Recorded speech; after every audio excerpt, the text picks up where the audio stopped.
If you're not taking that money out in any way, if it stays in the deal, I think that's a good practice to look at, and I'm very much in support of that.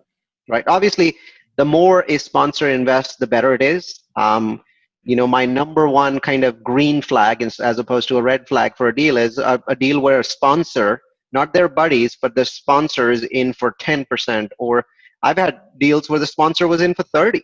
And I've been part of one deal, just one, where the sponsor was in for more than 50% of the equity, right? So the higher the skin in the game, the better. From the very beginning, and we are getting better and better at this, is when an operating partner comes to us and says, hey, we want to buy this property together.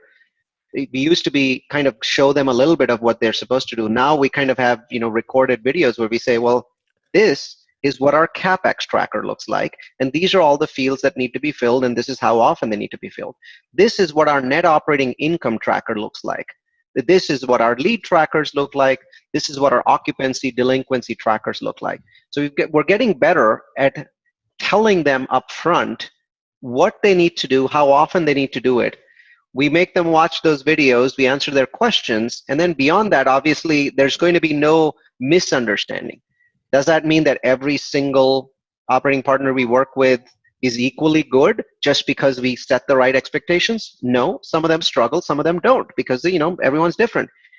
But they don't come back to us and say, no, I want to do my thing. Well, we had a very clear discussion that we believe that this is the way that the property is supposed to be managed, and if you're not okay with it, then let's not proceed.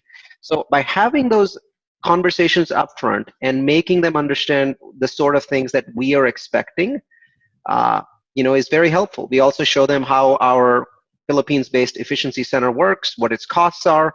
We show them the last 6 months worth of profit that the efficiency center has generated for the last 5 value-add properties. And we give them phone numbers of those partners and say, hey, you have to understand what the efficiency center does. There's a cost for this. Don't come back to us and say, I don't want to pay this cost, because we know how much profit it brings in. If the average property is at 92% average physical occupancy, and you take it up to 97, that last 5% is almost 100% profit. It's 90% profit. To not do anything and everything that you can for that last 5% irks the hell out of me. And that's why I created the Efficiency Center. So the Efficiency Center is based in the Philippines. The managers are in the Philippines. The recruiters are in the Philippines. The staff's in the Philippines. They are overseen by my partner, Anna Myers, but all of the staff's in the Philippines. The Efficiency Center runs about 13 hours a day, 6 days a week. Their trainers are in the Philippines as well. So what we do is we simply track every single hour that they spend, all of their technology, all of their services. We track all of it together. We add a 10% overage for that because we have other parts of our company that have to pitch in to make those things happen. And then we split it up by property depending upon the amount of time that they put into that property. So a property that has 200 leads a week is going to be billed a higher amount than a property that has 40 leads a week, right? So so we come up with a fair structure and we bill it back to the properties. Usually, from what we've seen, that cost doesn't go over $10,000 a year per property. And the worst property, the one that has benefited the least from the Efficiency Center in the last 12 months, had a 5x multiple in that they basically got $50,000 of net leases. The best one had a 27x multiple. So they basically got, for that $10,000, they got $270,000 of additional leases on top of what they had. And that $270,000, we calculated it one time, and it was about 91% net profit. The way cap rates work today at a 6 cap, when the Efficiency Center generates $1 of net profit per year, on sale, we receive $16 of net profit. So the goal of the Efficiency Center is to drive up the net profit as much as we possibly can, right? And then sell it because we want to monetize that increased net profit. So, in that best case example that I gave you, we generated $270,000 in additional leases with a $10,000 expense. So that's $260,000.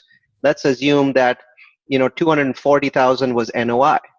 Well, each year that's 240 grand, of which I would probably get 30% or less, right? My partners together. But when we sell the property, we get 16 times 240,000, which is 4 million bucks, of which definitely we would get 30%, probably some catch up on the cash flow as well. So now you're looking at well over $1 million.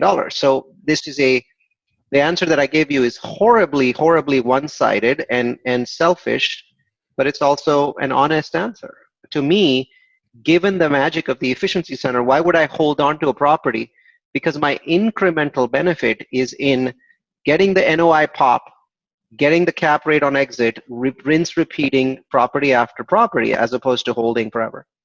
So you're absolutely right. There is no benefit to being at 98 or 99% occupancy in the final year before sale. But 1 year before sale, we start using the efficiency center to drive up our rents, even at the expense of that occupancy. So we become increasingly, ridiculously, aggressive on increasing rents. It is non-sustainable. Eventually, your occupancy is going to fall below 95, but we time it so that it's falling from 98 down to 97, 96, 95. All along, we're getting rent pops from it, and the property goes up for sale right as it's at 96. And by the time it's sold, it's at 95, and we've gotten the final rent pop. So the goal is at some point, you used to have these equalizers back in the 80s, right? We play that equalizer game, right? And so as long as you're holding the property, you keep it at that 97, 98. And then the last year, you just go all out for the rent pops. If it means that some tenants leave, doesn't matter, because at that point, I'm exiting.